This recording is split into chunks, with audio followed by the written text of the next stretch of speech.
Dan Kishore, have you checked his authorization?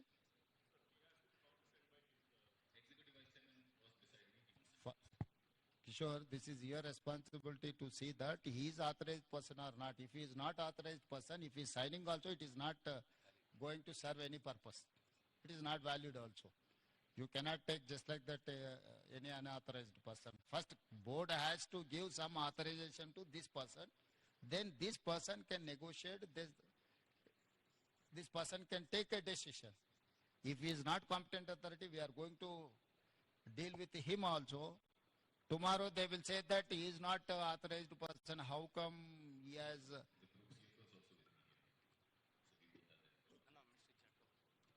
question is, do you have a board resolution authorizing you to take? First, you get that board resolution. Unless until if there is no board resolution, you are not competent authority. Orally, they may say. Tomorrow they will say that he is not authorized person. He is looking after crisis management. He is not competent authority to negotiate with this deceased people or government. Tomorrow it will become a legal issue for department as well that deceased families.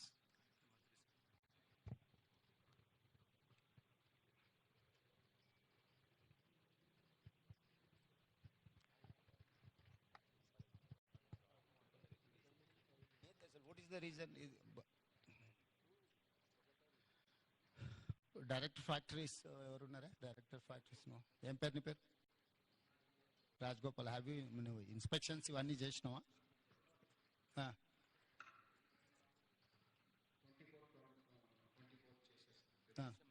Okay, అంటే మొత్తం ఓవరాల్గా ఇది చేసిండ్రా? ఏమన్నా issues ఉంటే find out చేసి వాళ్ళకి ఏమన్నా షార్ట్ లిస్ట్ ఏమన్నా ఇచ్చిండ్రా?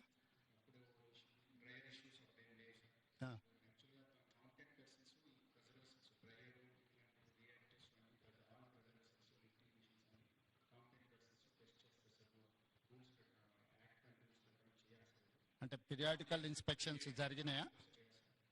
అంటే ర్యాండమ్ చేస్తారా, స్పెసిఫిక్ గా డ్రైయర్ చేసిండ్రా? దానికి ఏమైనా మీకు కంప్లైంట్స్ ఉందా?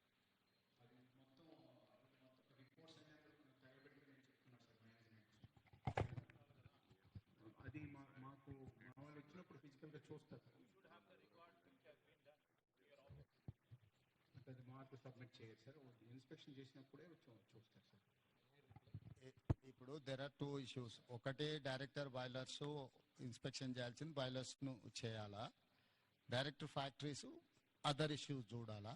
ఇప్పుడు మీరు దీన్ని పీరియాడికల్ ఇన్స్పెక్షన్స్ లో మీరు పీరియాడికల్ ఇన్స్పెక్షన్ చేసి ఏమైనా డిఫిషియన్సీస్ ఏమైనా ఉంటే ఫైండ్ అవుట్ చేసి వాళ్ళకి ఏమైనా కమ్యూనికేట్ చేయడం జరిగిందా?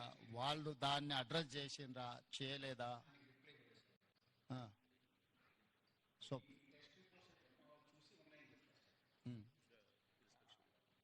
In the mic, I will reply. Mukhyamantri garu, the inspection report is very clear. It is a detailed report. They have found out, they have brought it to their attention. What are the lacunas in the plant? They are supposed to rectify those. So I just told Secretary garu, we'll also come up with a rule that whenever an inspection takes place, within 6 months they have to get an action taken report. They don't have an action taken report because they say that they have to take care of those points. So here, actually, the reason of the explosion, whatever has happened, that they are not able to understand why it has happened. It's mainly in such industries, it is because of the dust. And in this kind of an industry, there is an electrostatic current which is there. So because of this combination of this dust and micro crystalline cellulose being a combustible point, it burst and it has created. So I was telling Mr. Jacob, for these kind of industries, there will always be some safety angles which needs to be done. I think that was missing here. They need to go a little bit more in depth and comply with those conditions.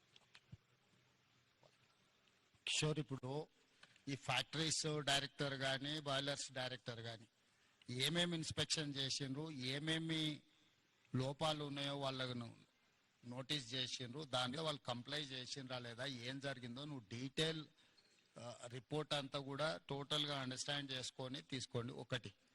రెండోది, ఇట్లాంటి accidents ఈ కంపెనీలో ఇంతకుముందు ఎప్పుడైనా జరిగినాయా? జరిగితే what was the reason for that accident? So అప్పుడు ఏం ఇష్యూస్ని ఫైండ్ అవుట్ చేసింది అనేది ప్రీవియస్ హిస్టరీని కూడా వెరిఫై చేయండి. దాని తర్వాత ఇప్పుడు జరిగిన యాక్సిడెంట్కు ఎక్స్పర్ట్స్ను పెట్టి వాళ్ళ ఎక్స్పర్ట్స్ ఒపీనియన్ కలెక్ట్ చేయండి.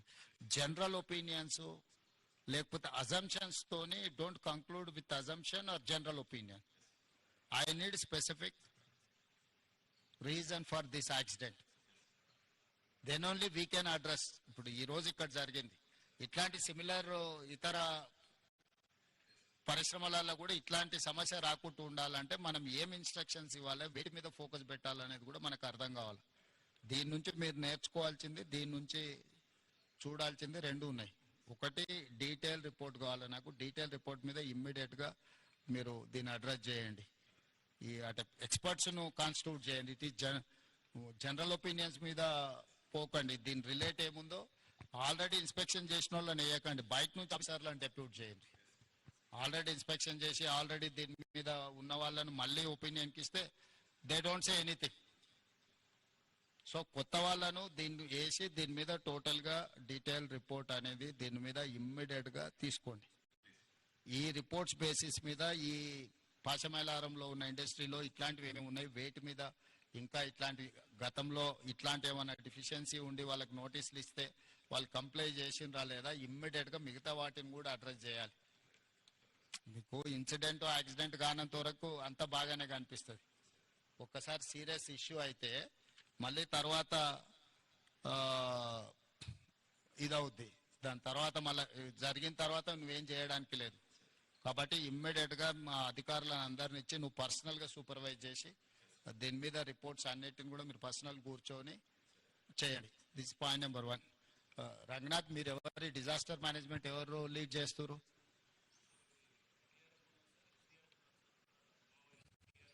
Okay. Aravind, who is looking after all these issues?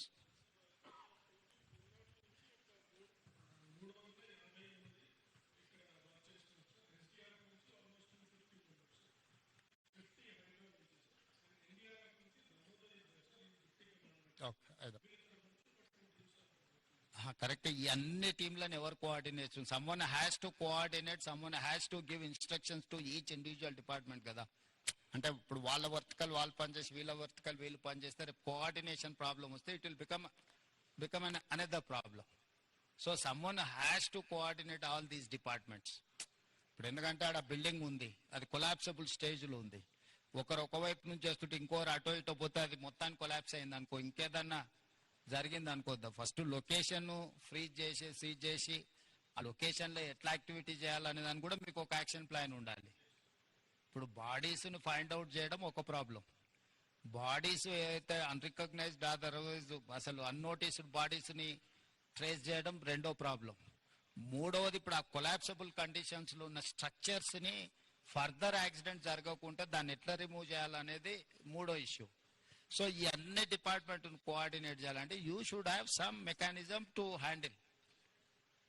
ఇప్పుడు టుడే టుమారో అటెన్షన్ అంతూ ఉంటుంది, 2 రోజుల తర్వాత ఈ అటెన్షన్ లేకపోతే మళ్ళీ ఇంకేదో యాక్సిడెంట్ జరిగింది అనుకో, ఎక్స్టెన్షన్ ఆఫ్ దిస్ యాక్సిడెంట్, అది ప్రాబ్లం అవుద్ది. కాబట్టి నువ్వు ఇమ్మీడియట్గా దానికోసం మీరు స్పెసిఫిక్ రోల్ క్లారిటీ ఇచ్చుకుంటూ మీరు ఆఫీసర్స్ని డెప్యూట్ చేయండి.